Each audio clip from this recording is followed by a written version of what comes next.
Hey Bible lovers, I'm Tim Nichols, and I'm here to bring you your Nichols Worth. And today from Thomas Nelson, we have the NKJV Encountering God Study Bible. Now this is not to be confused with the Encountering God Bible that's been released by Holman. I'll put that one on the end screen so you can check it out and kind of note the differences. But with this one, I think there are some key features that are very important. First of all, it has book introductions, it has encounter notes, explanatory notes, and I'll kind of show you what all these things are. Historical encounters, encountering a creative God, explaining the faith, 40,000 cross-references, word studies, a full concordance, and a 9-point font in the comfort print.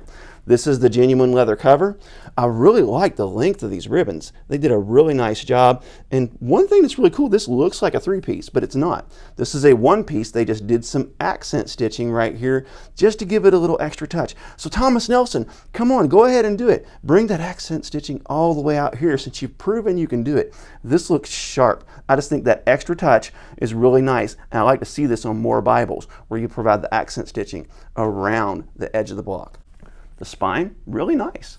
1, 2, 3, 4, 5 raised spine hubs, and I love how understated this is. You don't have Holy Bible and NKJV and New King James Version, every one of these taken up with space.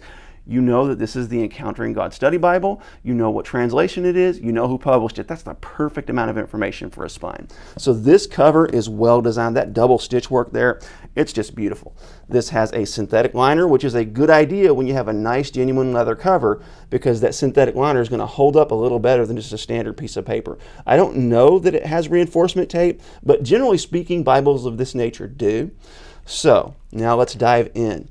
This is about the writers. This is going to be the Blackaby family, and they are all the contributors. As a matter of fact, if you go to the contributors list, you're going to see that each one of them have the last name Blackaby. So they're all going to be family members of Henry Blackaby, who is the one that wrote the Encountering God study material. And this is where I think it gets really important. Number one, it has book introductions, which I'll show you. It has explanatory notes, which I'll show you. Encountering notes, historical encounters, those are really cool. I'll show you a few of those. And character studies, word studies, encountering a creative God, and then finally explain the faith. So let's dive into the text and the layout here. But first, let's take a look at the first book introduction. Each book introduction is different than you would see in other study Bibles because, again, this is all contributed by the Blackaby family. So this is all going to be about encountering God, why it's significant to its time, and then it's going to have an encountering God through Genesis. So what about the book of Genesis is designed to get you to encounter God? And then we have, of course, that 9-point text. Here's one thing I love about this Bible. It is understated, it is simple, it doesn't have a million colors. This thing looks like it came out in the 90s, to be honest, because it's just got that basic gray and black colors. And I actually find that kind of endearing. So what you have is in every chapter you have an encounter note, you have a word study, and then you have your explanatory notes at the bottom from the Blackaby family, the classic looking center column references with the black lines on them. Some don't like them. I find them very endearing. This appears to be probably 30 GSM paper, just a guess, but it's not real thick. There is a bit of ghosting, but it is line matched. The verses are nice and bold here. But as you go throughout this text, I want to show you just a few things. First, occasionally there will be some charts and maps throughout the text, as you would see in any normal study Bible.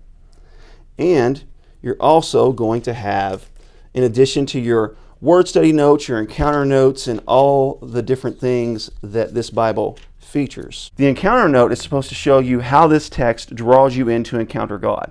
These historical encounters are people throughout history that have had dramatic encounters with God, and it kind of gives a little short synopsis of their life and how that encounter with God affected them. So you're going to see those sprinkled throughout there. The word studies, for example, like this, is going to take a Hebrew or a Greek word and it's going to break it down and give you the definition. And again, all this is to help you encounter God through His Word. There's also a few other little things in here that I thought you'd like to see. There's character studies. And in these character studies, that's a biblical character and their encounter with God and the effect that it had. People like Abraham, Noah, Nehemiah, and beyond. You're going to see these little boxes kind of sprinkled throughout the text to guide you into having an encounter with God. This is set up more like a study Bible than the Holman version is, because the Holman version probably has more of a devotional quality to it. Just in case you want to see the poetic settings. Center justified like most double column Bibles are. And then once you get into the New Testament, you're going to see the words of Christ in red, Now, one thing I did notice is the red letters aren't super consistent in this, but I'm going to show you a couple little issues here. But one more little thing they have is this encountering a creative God. And this is showing how God's creativity is also designed to help people encounter Him. So now let me show you one of the issues I saw with the red letters. And we go to the beginning of the Gospel of Mark.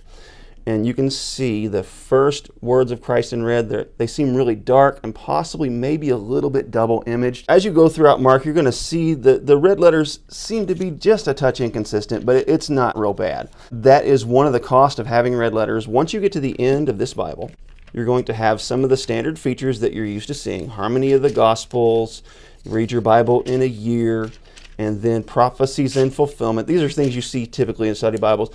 Index to the special features. Now this is really cool because it takes those different encounter notes, those different study tools and word studies, and it puts them in index form so that you can find them very easily. Then it has your standard concordance, and of course when you get to the end, it's going to have your Thomas Nelson maps on that glossy paper that some people love, some people hate.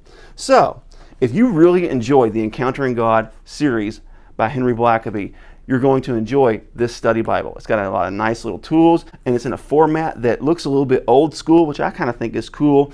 Excellent layout, excellent resource, very well designed. So there you have it. God bless you. Keep calm. Jesus on. This is your Nicholsworth.